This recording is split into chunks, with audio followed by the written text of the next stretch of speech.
একজন প্রধানমন্ত্রীকে প্রত্যেকটা 16 কোটি মানুষের প্রতিটি মানুষের দিন সম্পর্কে জবাবদিহি করে তারপরে যদি সে জান্নাতে যেতে পারবেন? প্রধানমন্ত্রী প্রেসিডেন্ট মন্ত্রী হয় কেন? লিউআল্লিমান নাসা দীনাহুম ওয়া ইয়াকসিমা লাহুম ফাইআহুম। দুইটাই দায়িত্ব।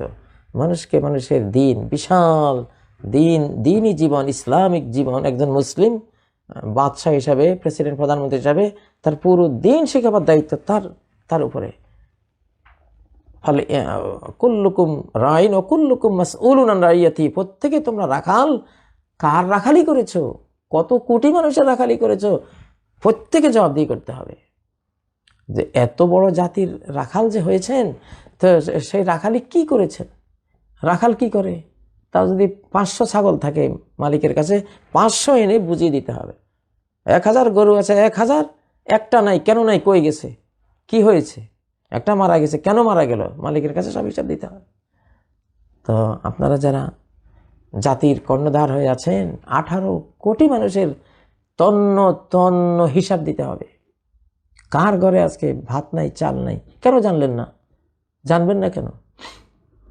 আসামি ধরতে গেলে তো সব জানেন, কার ঘরে ভাত নাই এটা কেন জানবেন না? বাঁচার কোনো উপায় নেই। এক বুড়ির কাছে ওমর ছদ্মবেশে রাত্রে গেলেন দেখার জন্য। তো ওমরকে তো সে চিনে না। ওমর বুড়িকে বলল, তোমার খলিফা ওমর কেমন?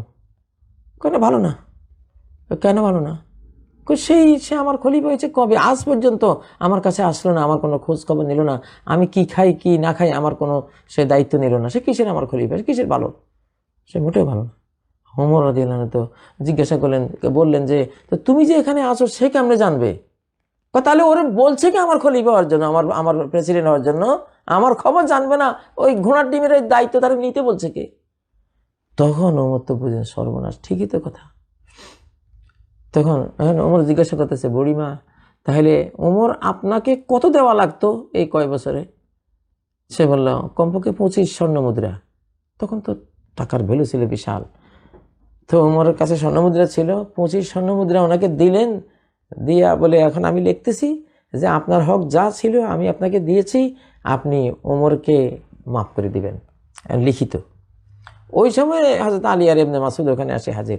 ওনারা বলেন, হে আমিরুল মুমিনিন, আপনি কি করছেন?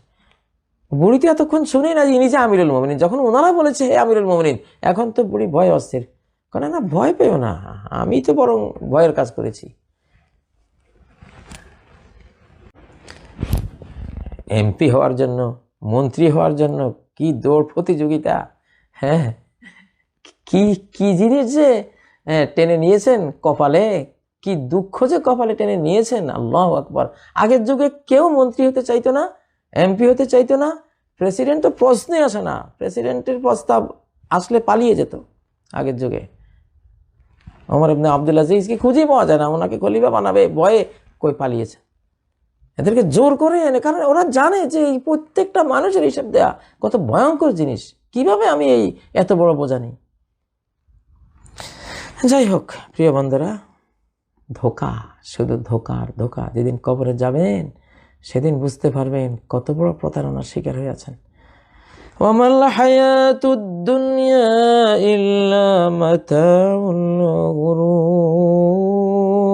দুনিয়ার জীবন প্রতারণা ছাড়া কিছু নেই। প্রেসিডেন্ট সাহেবের জীবনও প্রতারক, প্রধানমন্ত্রীর জীবনও প্রতারক, এমপিদের জীবনও প্রতারক, রিক্সাওয়ালার জীবনও প্রতারক, কাজী হুজুরের জীবন, অমুক হুজুরের, সবার এই জীবনটাই হলো প্রতারণার সামগ্রী। প্রতারণা থেকে বাঁচতে পারবেন কি দিয়া? মৃত্যুর কথা মনে করে হিসাব দিতে হবে। আমার মরতে হবে, মরার পরে এগুলি সব কড়াই গন্ডা হিসাব দিতে হবে। একটা পাই হিসাব জাতীয় সম্পদের, বা আমি সম্পদ কোত্থেকে আয় করলাম, ব্যয় করলাম কোথায়, সব হিসাব দিতে হবে। তো আল্লাহ এই প্রতারণার জীবন সম্পর্কে আমাদেরকে সচেতন করুন। শয়তান হলো আমাদের হৃদয় থেকে ঈমান, আল্লাহর প্রতি যে ভাব, যেই ভালোবাসা, আখিরাতের যেই স্মৃতি এবং পরকালমুখিতা, এসব কিছু কেড়ে নেয়ার এক ভাইরাসের নাম হলো শয়তান। আমি আরও একটি পর্বে শয়তানকে নিয়ে আলোচনা করেছি। সকল জ্ঞান ভুলিয়ে দেওয়ার জন্য সেই দায়ী। শয়তান আসলে সে যদি আপনি শয়তানের কোনো প্রোগ্রামকে ভালোবাসেন, সে আপনার হৃদয় থেকে জ্ঞানগুলো ডিলিট করে দেওয়ার সুযোগ পেয়ে গেল।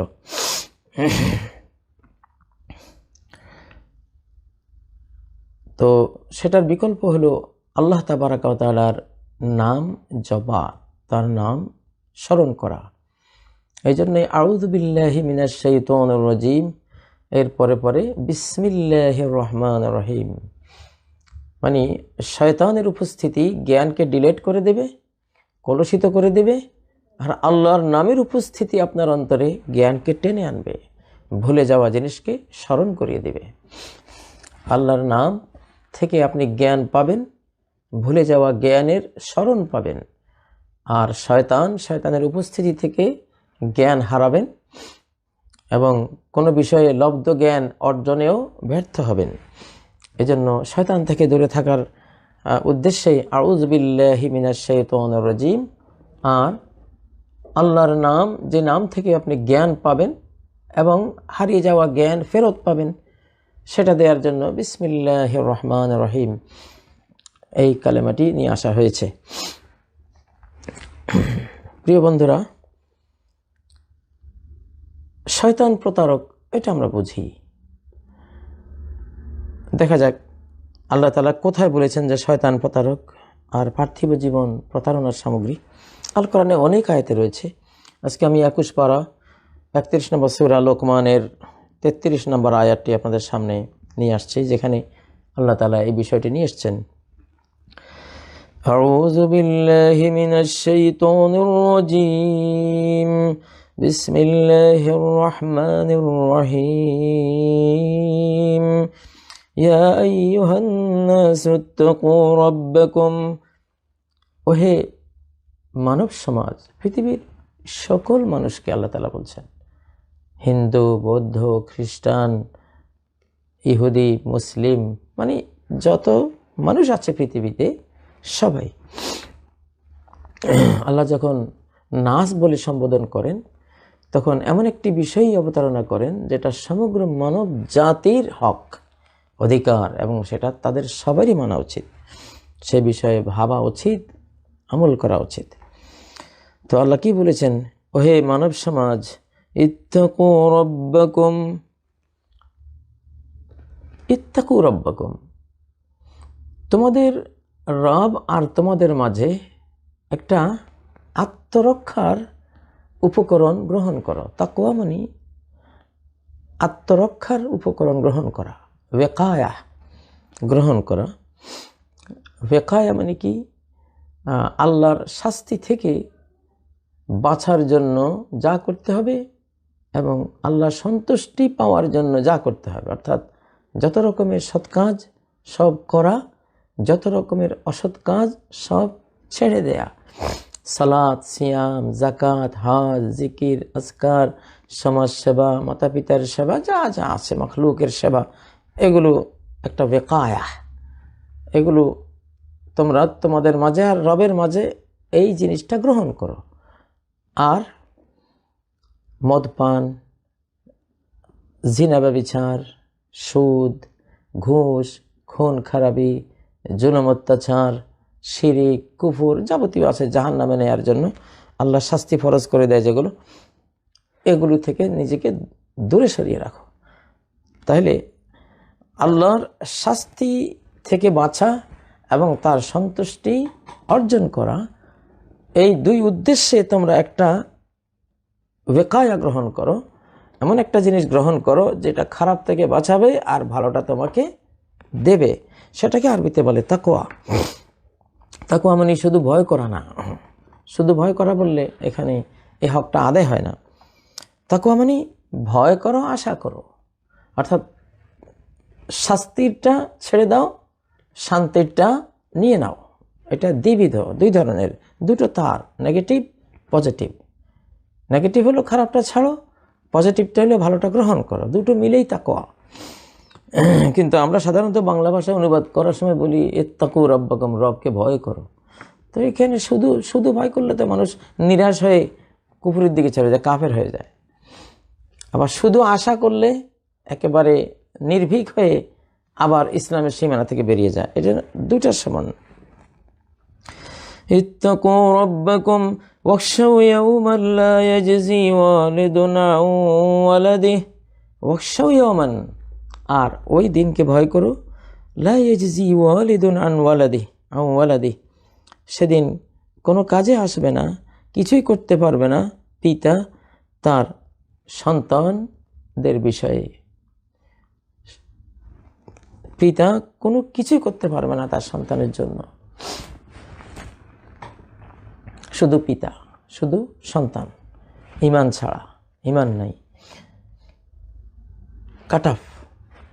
যদি বাবার ঈমান আছে সন্তানের ঈমান নাই, সন্তানের ঈমান আছে বাবার ঈমান নাই, বাস শেষ। আর এই বাবা কোনোদিন অনুভবই করতে পারবে না যে আমার কোনো সন্তান আছে, এমন অবস্থা চলে যাবে। এই সন্তানও অনুভব করতে পারবে না যে আমার পিতা ছিল, ডিলিট হয়ে যাবে সব কিছু। যেমন ইব্রাহিম আর আজার, ইব্রাহিম হলেন পুত্র, আজার হলো পিতা। পিতার ঈমান নাই, কাট অফ হয়ে গেছে। আচ্ছা, এখানে পিতার ঈমান ছিল না, পুত্র থেকে কাট অফ। নূহ এবং কেনান, নূহ আলাইহিস সালাম আর তার পুত্র কেনান, পিতার ঈমান আছে, পুত্রের নাই, কাট অফ হয়ে গেছে। এটা বড় কঠিন জীবন আমাদের। এই যে বংশগুলি, একজন বাবা, একজন মা, কেউ ভাই, কেউ বোন, কেউ চাচা, জ্যাঠা, দাদা, নানা, যা আছে, এগুলো পৃথিবীর জীবনের একটা প্রোগ্রামিং সিস্টেম। এটা চিরস্থায়ী না। কোথায় যাবে পিতা, কোথায় যাবে মাতা, কোথায় যাবে সন্তান, কোথায় হারিয়ে যাবে স্ত্রী, কোথায় হারিয়ে যাবে স্বামী, অসময় হায় হায় কেহ কারো নয়, কিছুই না, কিছুই থাকবে না। হ্যাঁ, যে জিনিসের জন্য পৃথিবীতে আসা, ঈমান, আল্লাহর ইবাদা, এটা যদি ঠিক থাকে তাহলে এটা সব কিছুকে ঠিক রাখবে। পিতৃ পরিচয় থাকবে, পুত্রের পরিচয় থাকবে, মা সন্তানের পরিচয় থাকবে, স্বামী স্ত্রী পরিচয় থাকবে, সব কিছু ঠিক থাকবে। কিন্তু যদি সেটা না থাকে তাহলে অবস্থা এমন আসবে, লা ইয়াজজি ওয়ালিদুন আন ওয়ালাদিহি, কোনো পিতা তার সন্তানের কিছুই করতে পারবে না। সাধারণত পৃথিবীতে পিতারাই সন্তানের জন্য জীবন দেয়, সম্পদ বিসর্জন দেয়, তাদের সুখ শান্তির জন্য কত কিছু নেই করে, তার কালো চুল দাড়ি সাদা করে ফেলে সন্তানদের পিছনে। একটু ঠান্ডা লেগেছে তো সেজন্য একটু ধৈর্যের পর্ব পার করছি।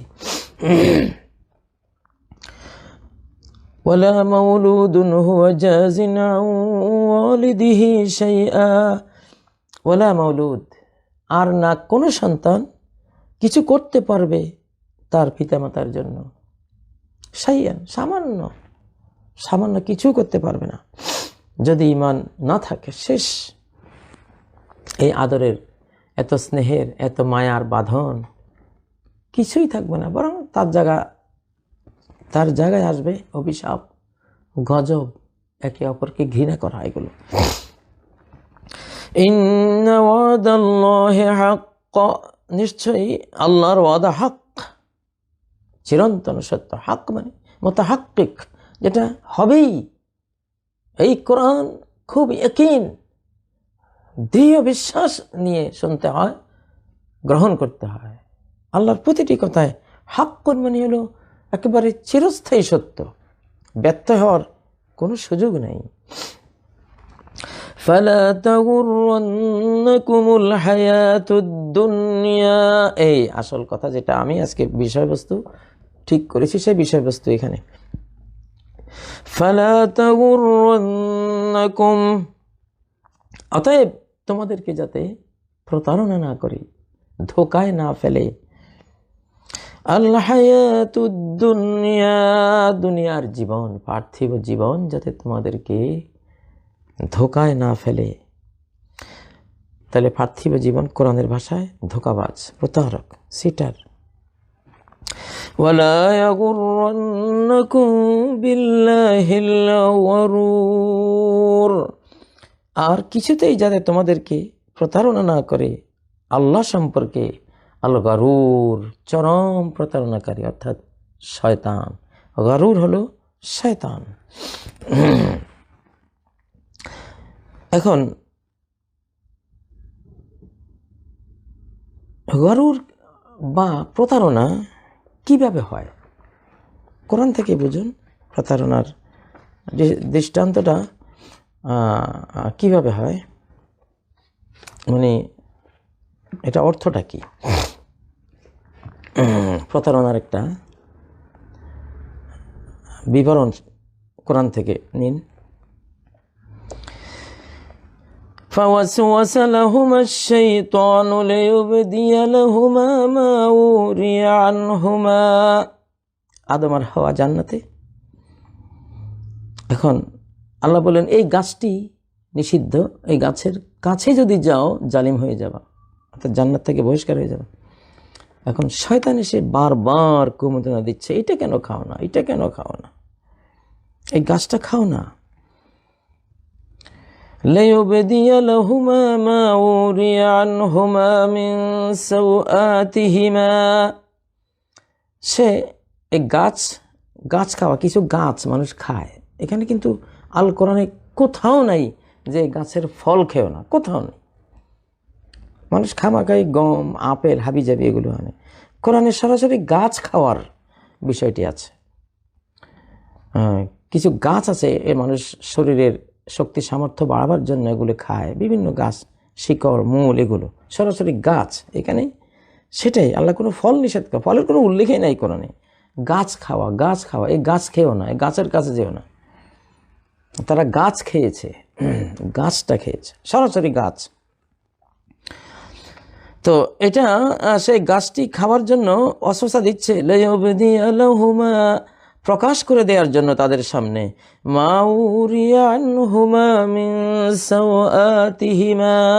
যা লুকিয়ে রাখা হয়েছে তাদের লজ্জাস্থান, অর্থাৎ যে লজ্জাস্থান তাদের পর্দাবৃত রাখা হয়েছে, জান্নাতি পোশাকের ভেতরে রাখা হয়েছে। তারা জানতেও না, আদম হাওয়া জানতেও না তাদের প্রাইভেট পার্ট সম্পর্কে, কারণ সেখানে পেশাব নেই, পায়খানা নেই। ততদিন তাদের কোনো যৌবনেরও সেই তাড়না সেখানে তৈরি হয়নি। যৌবনের তাড়নাটা খুব সম্ভব আল্লাহু আলাম ওই গাছের সাথে সম্পৃক্ত। মানুষ যেমন কিছু গাছ এইসব কাজের জন্য ব্যবহার করে, অনেক গাছ থেকে ওষুধ বানায়, এটা যারা ডক্টররা আছেন তারা জানেন, আয়ুর্বেদ বা হেকিম সবাই, হোমিওপ্যাথি সবাই এসব গাছ থেকে এগুলো বানায়।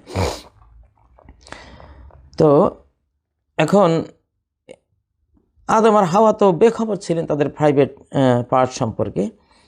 তো শয়তান চাচ্ছে এটা উন্মুক্ত করে দিয়ে তাদেরকে এদিকে ধাবিত করতে। وَقَالَ مَا نَهَاكُمَا رَبُّكُمَا عَنْ هَذِهِ الشَّجَرَةِ।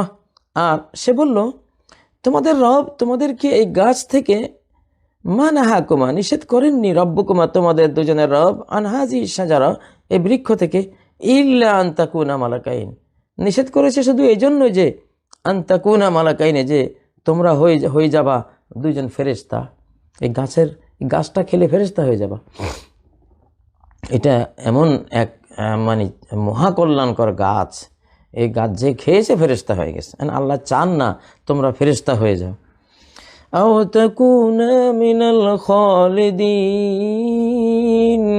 অথবা তোমরা চিরস্থায়ী জান্নাতি হয়ে যাবা। এই গাছ খেলে হয় ফেরেশতা হয়ে যাবা, না হয় চিরস্থায়ী জান্নাতি হয়ে যাবা। আর আল্লাহ দুইটার কোনোটাই চান না তোমাদের বিষয়ে। আমাকে যেমন বের করে দিয়েছে, তোমাদেরকেও দুদিন পরে বের করে দেবে। وَقَاسَمَهُمَا إِنِّي لَكُمَا لَمِنَ النَّاصِحِينَ। আর সে কসম করলো, আদম আর হাওয়া তো জীবনে কারো কসম শোনেন নাই, জান্নাতে কে কসম করবে? কসম তো করা হয় কোনো কথা কেউ মিথ্যা ভাবতে পারে, সেই ভাবকে প্রতিহত করার জন্য কসম দিয়ে এটাকে শক্তিশালী করা হয় বক্তব্যকে, যাতে সে মিথ্যা না ভাবে। তো এর আগে কসমের তারা মুখোমুখি হননি। শয়তান কসম করলো, ইন্নি নিশ্চয় আমি, লাকুমা তোমাদের দুইয়ের জন্য, লামিনান নাসিহিন অবশ্যই মঙ্গলকামীদের অন্তর্ভুক্ত। আমি তোমাদের ভালো চাই, তোমাদের খায়ের খা। এই যে বিবরণটা, কি জিনিসকে কি বলল? যে গাছ খেলে সাথে সাথে উলঙ্গ হতে হবে, জান্নাত থেকে বহিষ্কৃত হতে হবে, নিজের ঔরসের ট্রিলিয়ন ট্রিলিয়ন ছেলে মেয়ে সব সহ এবং পৃথিবী নামক জেলখানায় চলে যেতে হবে। যে গাছ খেলে এতগুলো বিপর্যয় সর্বনাশ আসবে, সেই গাছকে সে কি বলল? এটা খেলে ফেরেশতা হয়ে যাবা অথবা চিরস্থায়ী জান্নাতি হয়ে যাবা। আরেকখানে আছে যেটা বৃক্ষ চিরন্তনী, চিরস্থায়ী সাম্রাজ্য পেয়ে যায় এই গাছ যে খায় সে। হ্যাঁ, তো যেটা যা নয় সেটাকে তা বলা, যেটা ভালো সেটাকে খারাপ বলা, যেটা খারাপ সেটাকে ভালো বলা, এটাই প্রতারণা। যেটা জান্নাত থেকে বের করে দেবে সেটাকে চিরস্থায়ী জান্নাতে থাকার গাছ বলা, যে গাছ জান্নাত থেকে বের করার গাছ সেটা চিরস্থায়ী থাকার গাছ বলা, এটা প্রতারণা। তো অর্থাৎ হাকিকত কোনো জিনিসের বাস্তবে সে যেটা সেটা লুকিয়ে অন্য একটা প্রকাশ করা, এটাকে বলা হয় প্রতারণা। ফাদাল্লাহুমা বেগুরুর, এই যে ফাদাল্লাহুমা বেগুরুর, এই যে এতক্ষণ যা বললেন, শয়তান যা বলেছে এটাই গুরুর। এই বক্তব্যটা পুরোটাই তার একটা ফেক বক্তব্য, প্রতারণার কথা, সে প্রতারণা করেছে। এটাই প্রতারণা। যেটা যা নয় সেটাকে তা বলে প্রচার করা, এটা প্রতারণা। আজকে সারা পৃথিবী যত মিডিয়া, প্রিন্টিং মিডিয়া, তারপর ইলেকট্রনিক মিডিয়া, বক্তৃতা, বিবৃতি, এগুলি অধিকাংশই এখন প্রতারণা। যেটা যা নয় সেটা বলবে। কি বলবো, প্রতারণার এখন যে এক্সাম্পল পৃথিবীতে কত লক্ষ লক্ষ এক্সাম্পল এখন। তো এটা শয়তান, সে তো প্রতারক, তার বিশ্বব্যাপী এখন বিরাট সুবিধা প্রযুক্তির কারণে, এই জন্য চতুর্দিকে প্রতারণার জাল বিস্তার করেছে সে। তাহলে এখানে প্রতারণার একটা রূপ পেলেন। আসুন এবার আমরা সূরা আলে ইমরানে যাই। তো শয়তান যেটা যেই মূল নামটাকে চেঞ্জ করে অন্য নাম দেবে, বা যেই জিনিসের যেই বৈশিষ্ট্য সেই বৈশিষ্ট্য না বলে অন্য বৈশিষ্ট্য বলবে। সে একবারও ওখানে বলেনি যে গাছটির খেলে কিন্তু উলঙ্গ হয়ে দিগম্বর হয়ে জান্নাত থেকে বহিষ্কার হয়ে যাবা, একবারও বলেনি। এটা প্রতারণা, এটা প্রতারণা। এখন একটা জিনিস বাজারে, একটা রাসায়নিক জিনিস, একটা খাদ্যদ্রব্য যে বানিয়েছে সে জানে এটা খেলে আলসার হবে, গ্যাস্ট্রিক হবে, কত রকমের সমস্যা, ক্যান্সার হবে, কত কিছু, সেগুলো একটাও বলেনি। এটা খেলে এইটা সেই vitamin A B C D, এটা খেলে আপনি সেই পাওয়ার। দেখেন না কোল্ড ড্রিঙ্কগুলো কীভাবে খায় আর কীভাবে দেখায়, মনে হয় যেন সে একেবারে মানে সুপারম্যান আর কি, একটা খেয়ে ওরকম। আসলে কিডনি হারিয়ে শেষ পর্যন্ত গোরস্থানে। তো এগুলো সবই প্রতারণা। তাহলে শয়তান প্রতারক, আমরা এটা পেলাম। পৃথিবী প্রতারক হয় কিভাবে? এটা 4 নম্বর পারা 3 নম্বর সূরা আলে ইমরানের 165 নম্বর আয়াতে আমরা গেলে আমরা দেখব, 185 নম্বর আয়াত।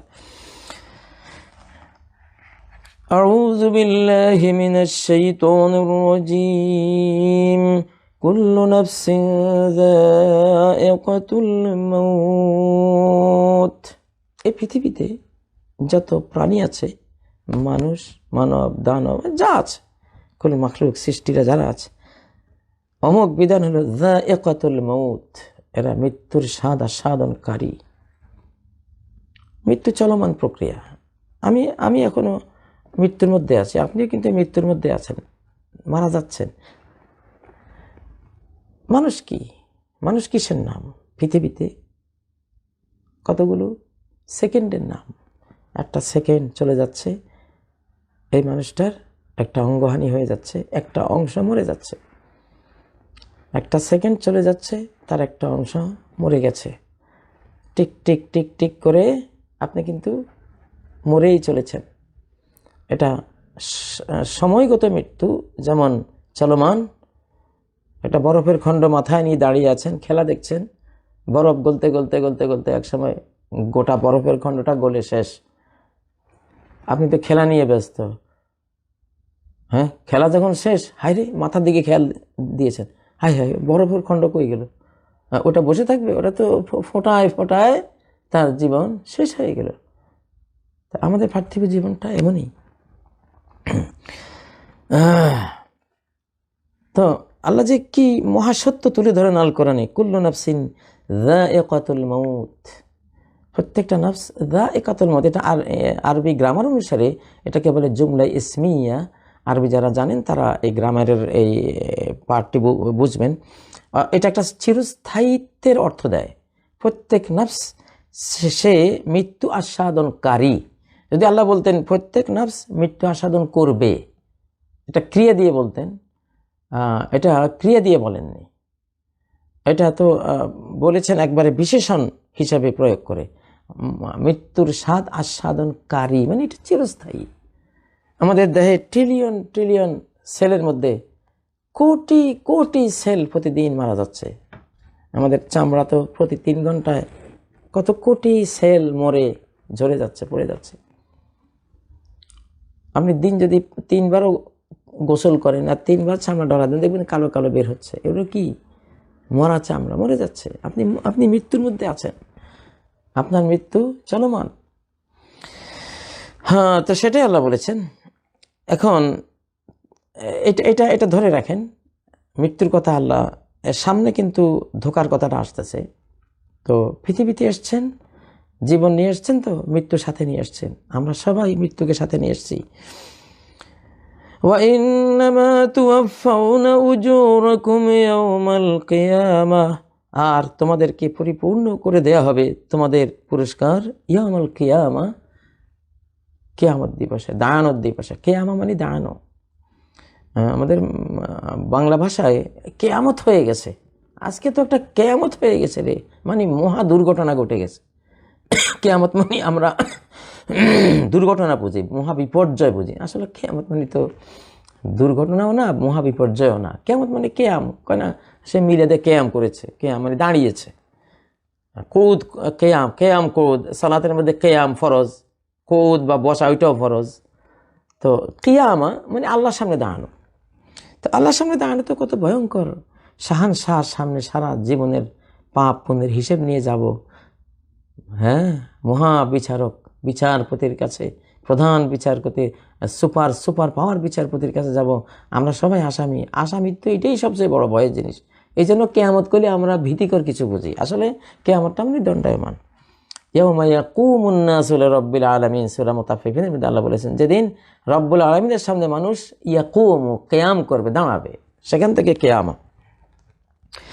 ফামান যুহজিহা আনিন নারি ওয়া উদখিলাল জান্নাহ, যাকে যুহজিহা কোনো রকমে দূরে সরিয়ে দেওয়া হবে জাহান্নাম থেকে কোনো রকমে বাঁচা যাবে।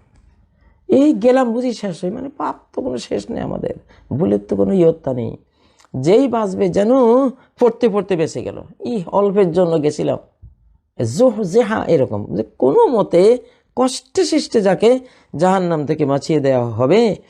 ওয়া উদখিলাল জান্নাহ, আর জান্নাতে প্রবেশ করানো হবে। ফাকাদ ফাজ, সেই সাকসেসফুল হলো, সফল হয়ে গেল। ওই দিনের আগে আমরা যে সাকসেসফুল, সবাই মনে করে, এমপি মনে করে আমি সাকসেসফুল, প্রধানমন্ত্রী মনে করে আমি সাকসেসফুল, প্রেসিডেন্ট মনে করে আমি সাকসেসফুল। এগুলি নাথিং, এসব সাকসেসের কোনো ভ্যালু নেই। শিল্পপতি মনে করে আমি সাকসেসফুল, আমি একজন মোল্লা, আমি সাকসেসফুল মোল্লা। এগুলো সাকসেস কোরআনে বলে না। এগুলোকে কোরআন বলে শেষ হাসি যদি হাসতে পারো, চিরস্থায়ী শান্তির বাড়িতে যদি পৌঁছে যেতে পারো চিরস্থায়ী জীবন নিয়ে, সেটাই ফাকাদ ফাজ, তুমি সাকসেসফুল হয়ে গেলে, কামিয়াব হয়ে গেলে, সফল হয়ে গেলে। আর যদি সেটা না হয়, তাহলে তোমার সারা জীবনটাই হলো লানত, অভিশাপ আর আযাবের একটা জীবন, এর কোনো ভ্যালু নেই। এই ওয়ামাল হায়াতুদ দুনিয়া ইল্লা মাতাউল গুরুর। এই যে দেখুন, ওয়ামাল হায়াতুদ দুনিয়া, পৃথিবীর জীবনটা, প্রেসিডেন্ট সাহেবের জীবনও, প্রধানমন্ত্রীর জীবন, এমপিদের জীবন, শিল্পপতির জীবন, গরিবের জীবন, পুরুষের জীবন, নারীর জীবন, যা জীবন বলতেই ইল্লা মাতাউল গুরুর, প্রতারণার সামগ্রী, প্রতারণার সামগ্রী।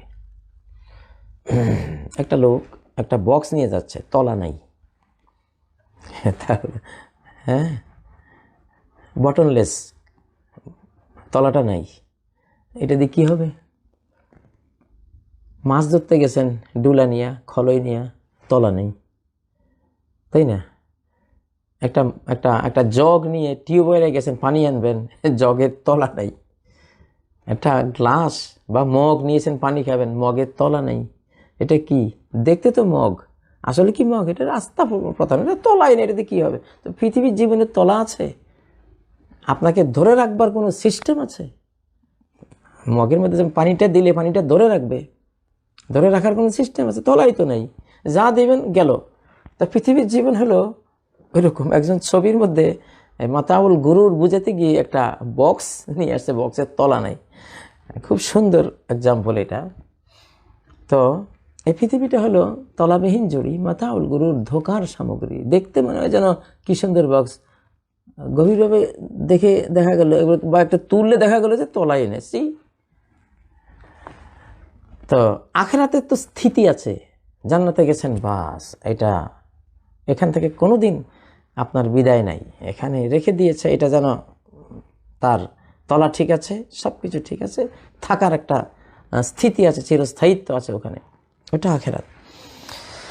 তাহলে এখানে আয়াত শুরু হয়েছে মৃত্যুর কথা দিয়ে আর শেষ হয়েছে মাতাউল গুরুর দিয়ে। তার মানে মৃত্যুর সাথে মাতাউল গুরুরের সম্পর্ক কি?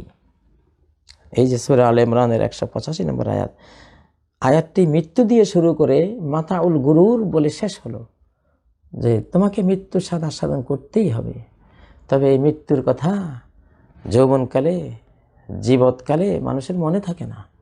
বুড়াও মনে করে আরও 20 বছর আছে হায়াত, অথচ আগামীকাল মরে যাবে। তো অ্যাক্সিডেন্টে মরে গেল বা এমনি মরে গেল, আজকাল তো এমনি হঠাৎ মরে যায়। তো কত তাগড়া যুবক ঘুমিয়েছে রাত্রে, লাশ আর উঠতে পারে নাই। তো যারা মৃত্যুকে স্মরণ করে না তারা ধোকায় আছে, মৃত্যুর কথা মনে করে না। অন্তত ডেলি 20-30 বার মৃত্যুর কথা মনে করা উচিত। তাহলে আপনি প্রতিভাবান, ধোকায় পড়েননি, আপনি মেধাবী, আপনাকে ধোকা দিতে পারেনি এই পৃথিবীর জীবন। ফেরাউন মুসা আলাইহিস সালামের পিছনে ছুটে চলেছে 10-12 লক্ষ আর্মি নিয়ে। সে কি জানতো 5টি মিনিট পরে তার কি হবে?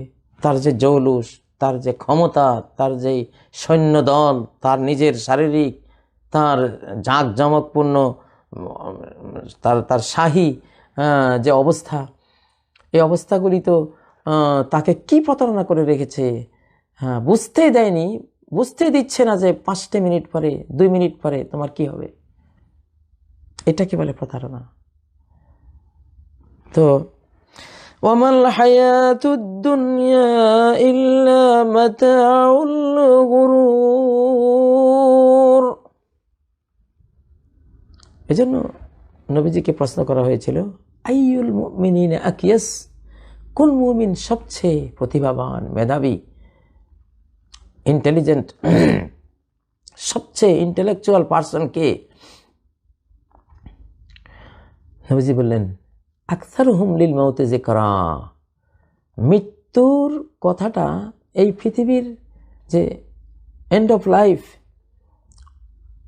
ইন্তিহাউল হায়াহ, এই পৃথিবীর জীবনের যে শেষ হবে, শেষ হয়ে যাবে যে কোনো মুহূর্তে, এইটা যে মনে রাখে সেই বুদ্ধিমান। যে তাকে ধরা পড়ো, যে কোনো টাইমে তাকে অ্যারেস্ট করা হবে, ধরা হবে, সেই বুদ্ধিমান। আর যার এটা মনে নেই সে বেকুব, প্রতারিত, ধোকায় পড়ে আছে। সরকারি ইলেকট্রনিক সামগ্রী, যেখানে বিদ্যুতের জংশন থাকে, কোটি কোটি টাকার বৈদ্যুতিক সামগ্রী খোলা একটা মাঠের মধ্যে পড়ে আছে। এটা যে সিসি ক্যামেরার দ্বারা সম্পূর্ণ নিয়ন্ত্রিত, পুলিশ তার বক্সে বসে সিসি ক্যামেরা দিয়ে সব দেখতেছে, চোর বেচারা এটা বুঝতেছে না, কেউ তো নাই, ডানে বামে চতুর্দিকে তাকিয়ে সে মনে করেছে আর যায় কোথায়, তার কেটে ঢুকেছে, ঢুকে সব নিয়ে বের হবে, পুলিশ এসে সামনে দাঁড়িয়ে আছে, কই যান চাঁদু আসেন। ধোকা, সে মনে করেছিল কেউ দেখে না, কেউ তাকে অবজার্ভ করছে না, তার পশ্চাতে কেউ তাকে মনিটরিং করছে না, সে এটা বুঝে নেই, এটাকে বলে ধোকা। প্রিয় বন্ধুরা, তো আজকের পৃথিবী আমাদেরকে পৃথিবী ভুলিয়ে দিয়েছে। এখন আর পরকাল, আমরা যে শহরগুলিতে বাস করি, নকশি কাঁথার মতো এক একটা বিল্ডিং, কি সুন্দর বিল্ডিং, প্রাসাদ নয়নাভিরাম, এগুলোতে থাকলে এমন এমন শহুরে বাতির মানে যেন যেন আমাদের শহরগুলি এক একটা আকাশ তারকার মতো জ্বলছে। এখন তো যারা শহরে থাকেন কিছুতেই আকাশের তারকা দেখার আর তৌফিক নেই।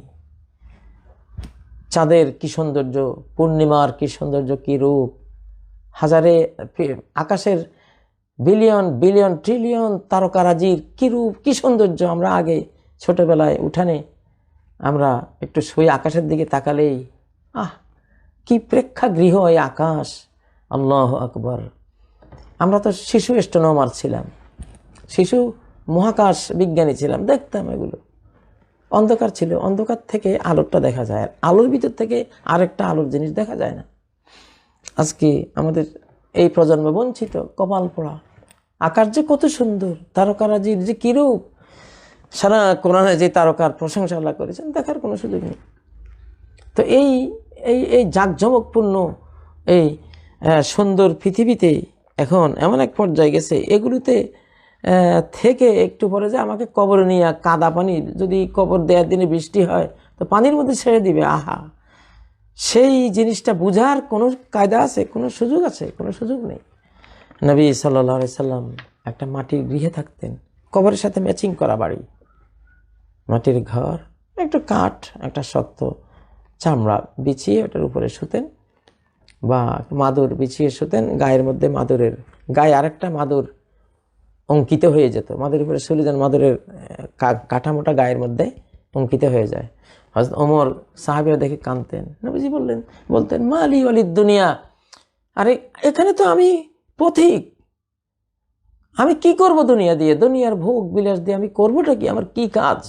মালি ওয়ালিদ দুনিয়া মা না ইল্লা কারাকিবিন, আমি তো একজন মুসাফির, একটা অশ্বারোহী মুসাফিরের মতো। ইস্তাযাল্লা তাহতা শাজারা, একটা গাছের নিচে সে কিছুক্ষণের জন্য ছায়ায় বসেছে, বিশ্রামে বসেছে, সুম্মা রাহা আনহা ওয়া তারাকাহা, তারপর কিছুক্ষণ পরে উঠে চলে গেছে।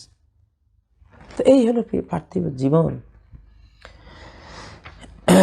কিন্তু কাফেররা সহায় সম্পত্তি পেয়ে, টাকা পয়সা পেয়ে, যারা অবিশ্বাসী, তারা মনে করে কবে দেরি আছে, সবসময় মৃত্যু দেরি আছে, কালকে মরবে, আজকেও সে 20 বছরের আকাঙ্ক্ষা নিয়ে আছে। এটাকেই বলা হয় প্রতারণা। প্রতারণা।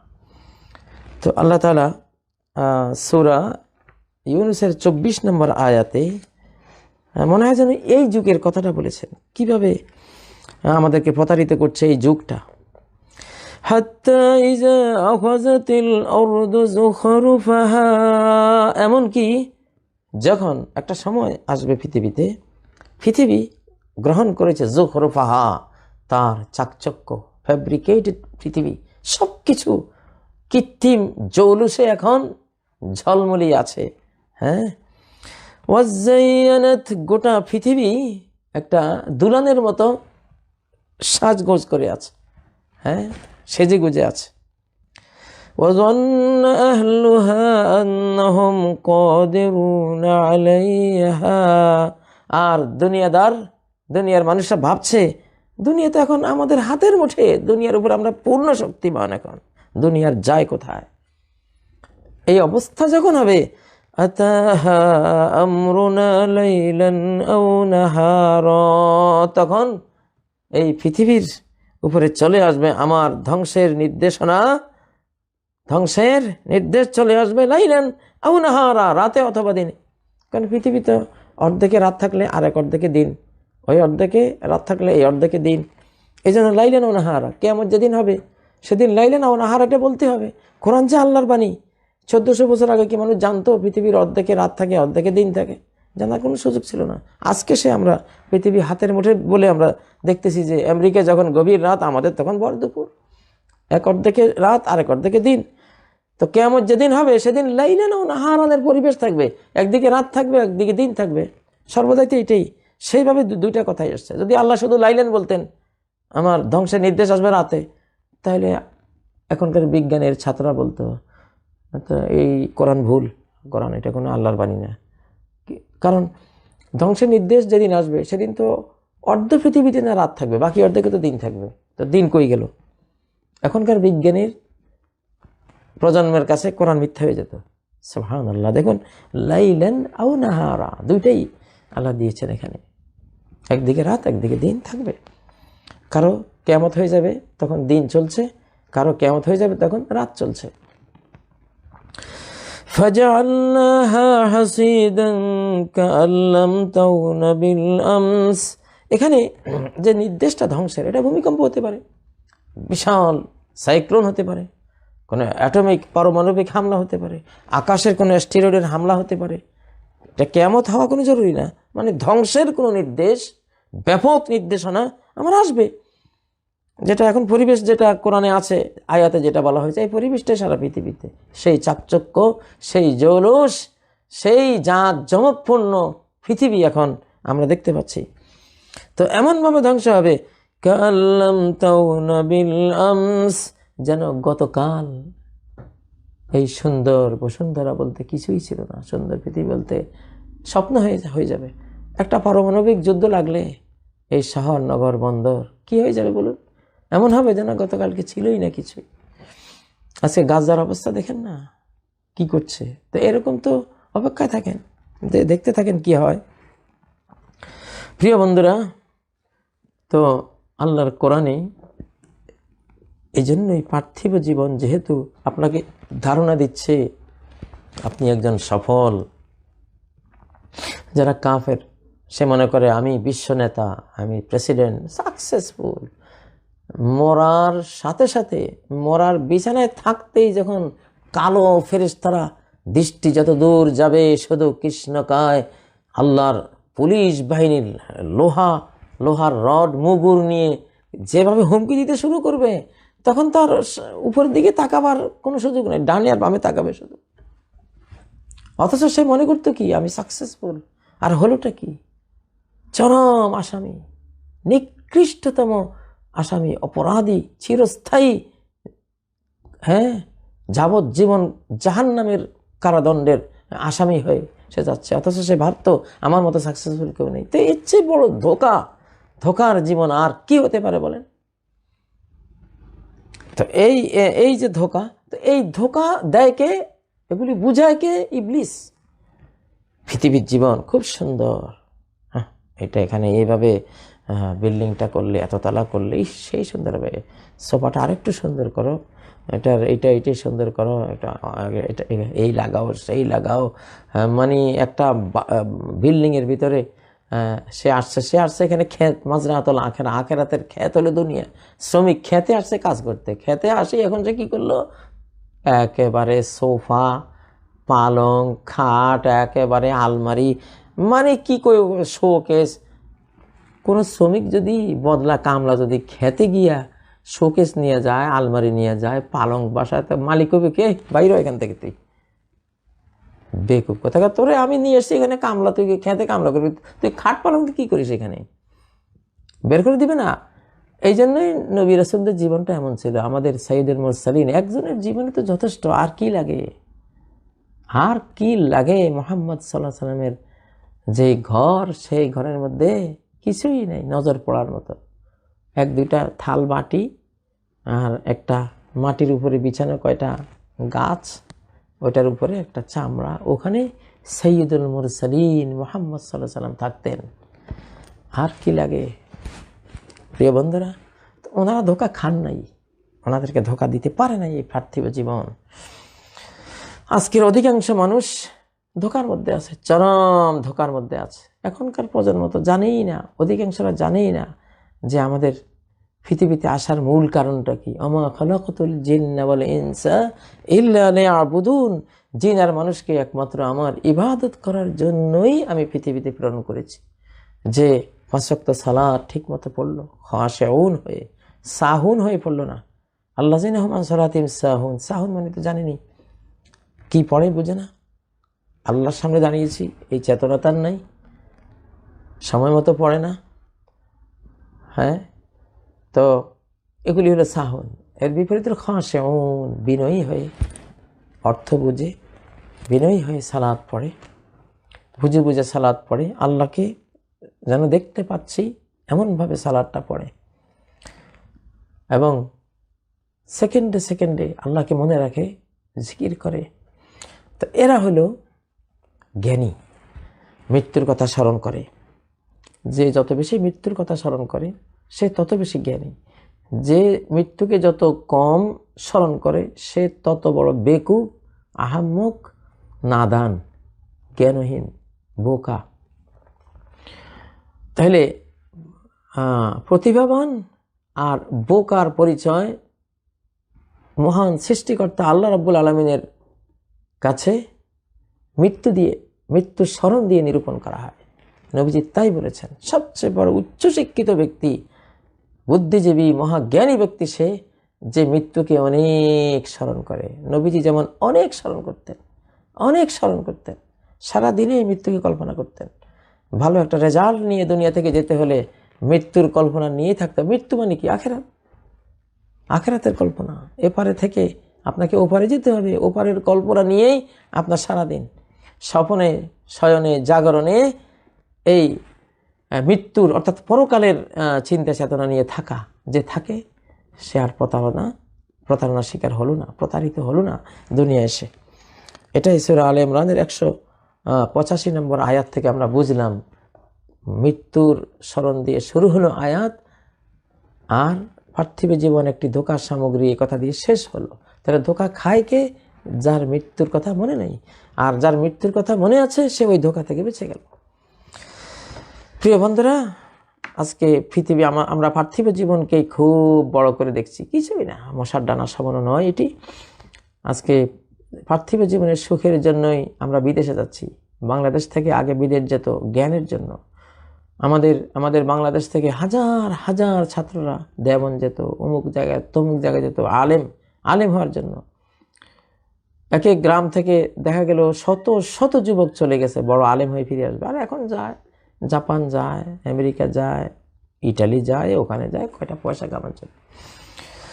তো এখন তো আর সেই মানে আসলে আমরা প্রতারিত হয়ে গেছি অলরেডি। রুজি রোজগার নিষেধ না, রুজি রোজগার করবো, কিন্তু রুজি রোজগার করতে গিয়ে আমরা কয়জনে আখিরাতের কথা মনে রাখি? কয়জন এই পৃথিবীর অবস্থাটা আমরা মনে রাখি যে এটা একটা প্রতারক?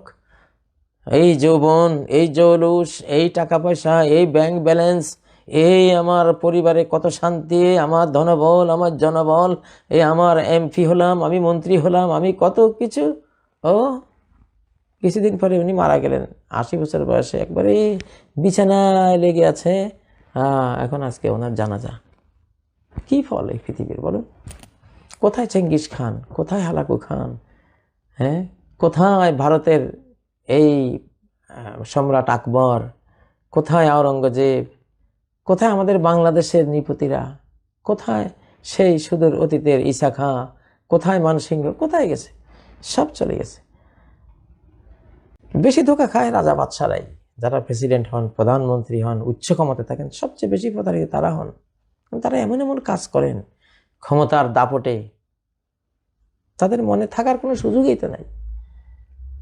মনে থাকার তো কোনো সুযোগ নেই যে একটা পুরো জাতির হিসাব কেমনে দেব?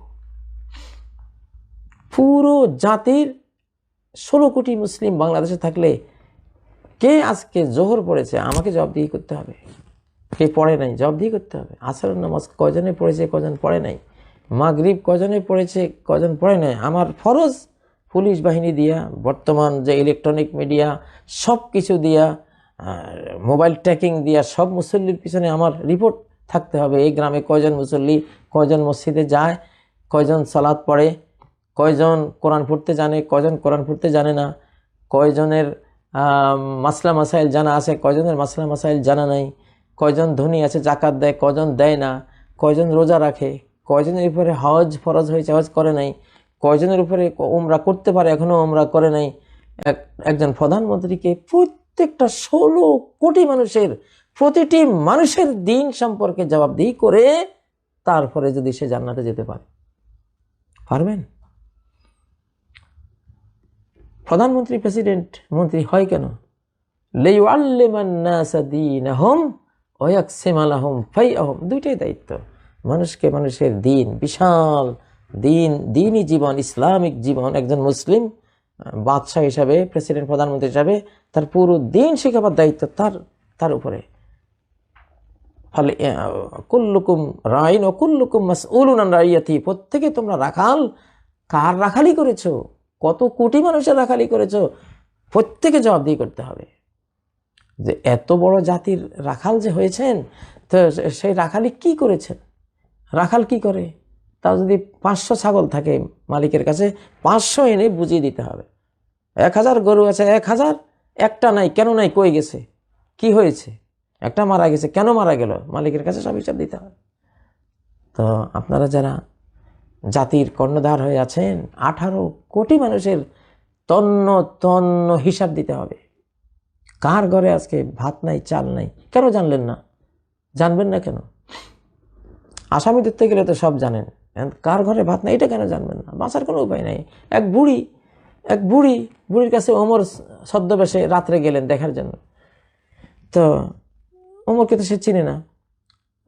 ওমর বুড়িকে বলল, তোমার খলিফা ওমর কেমন? কেন ভালো না? কেন ভালো না? সে আমার খলিফা হয়েছে কবে? আজ পর্যন্ত আমার কাছে আসলো না, আমার কোনো খোঁজ খবর নিল না, আমি কি খাই কি না খাই আমার কোনো সে দায়িত্ব নিল না। সে কিসের আমার খলিফা? কিসের ভালো? সে মোটেও ভালো না। ওমর রাদিয়াল্লাহু আনহু তো জিজ্ঞাসা বললেন যে, তো তুমি যে এখানে আসো সে কেমনে জানবে? তাহলে ওরে বলছে কি আমার খলিফা হওয়ার জন্য, আমার প্রেসিডেন্ট হওয়ার জন্য? আমার খবর জানবে না? ওই ঘোড়ার ডিমের দায়িত্ব তারা নিতে বলছে কে? তখন ওমর তো বুঝেন সর্বনাশ, ঠিকই তো কথা। তখন ওমর জিজ্ঞাসা করতেছে, বুড়িমা তাহলে ওমর আপনাকে কত দেওয়া লাগতো এই কয় বছরে? সে বলল, কমপক্ষে 25 স্বর্ণ মুদ্রা। তখন তো টাকার ভ্যালু ছিল বিশাল। তো ওমরের কাছে স্বর্ণ মুদ্রা ছিল, 25 স্বর্ণ মুদ্রা ওনাকে দিলেন। দিয়া বলে, এখন আমি লিখতেছি যে আপনার হক যা ছিল আমি আপনাকে দিয়েছি, আপনি ওমরকে মাফ করে দিবেন, লিখিত। ওই সময় হযরত আলী আর ইবনে মাসউদ ওখানে আসে হাজির। ওনারা বলেন, হে আমিরুল মুমিনিন, আপনি কি করছেন? বুড়ি তো এতক্ষণ শুনেই না যে ইনি যে আমিরুল মুমিনিন। যখন ওনারা বলেছে হে আমিরুল মুমিনিন, এখন তো বুড়ি ভয় অস্থির। কেন না, ভয় পেও না, আমি তো বরং ভয়ের কাজ করেছি।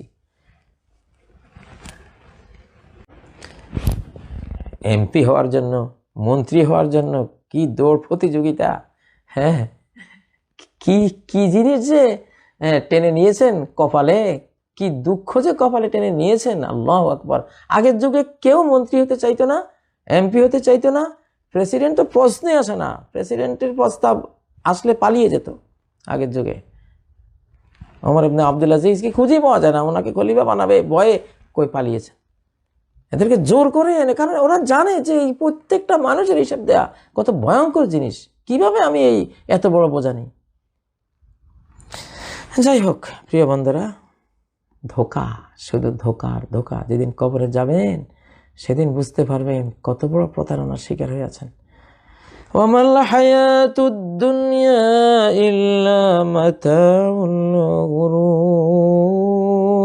দুনিয়ার জীবন প্রতারণা ছাড়া কিছু নেই। প্রেসিডেন্ট সাহেবের জীবনও প্রতারক, প্রধানমন্ত্রীর জীবনও প্রতারক, এমপিদের জীবনও প্রতারক, রিক্সাওয়ালার জীবনও প্রতারক, কাজী হুজুরের জীবন, অমুক হুজুরের, সবার এই জীবনটাই হলো প্রতারণার সামগ্রী। প্রতারণা থেকে বাঁচতে পারবেন কি দিয়া? মৃত্যুর কথা মনে করে হিসাব দিতে হবে। আমার মরতে হবে, মরার পরে এইগুলি সব কড়াই গন্ডা হিসাব দিতে হবে। একটা পাই হিসাব জাতীয় সম্পদের, বা আমি সম্পদ কোত্থেকে আয় করলাম ব্যয় করলাম কোথায়, সব হিসাব দিতে হবে। তো আল্লাহ এই প্রতারণার জীবন সম্পর্কে আমাদেরকে সচেতন করুন।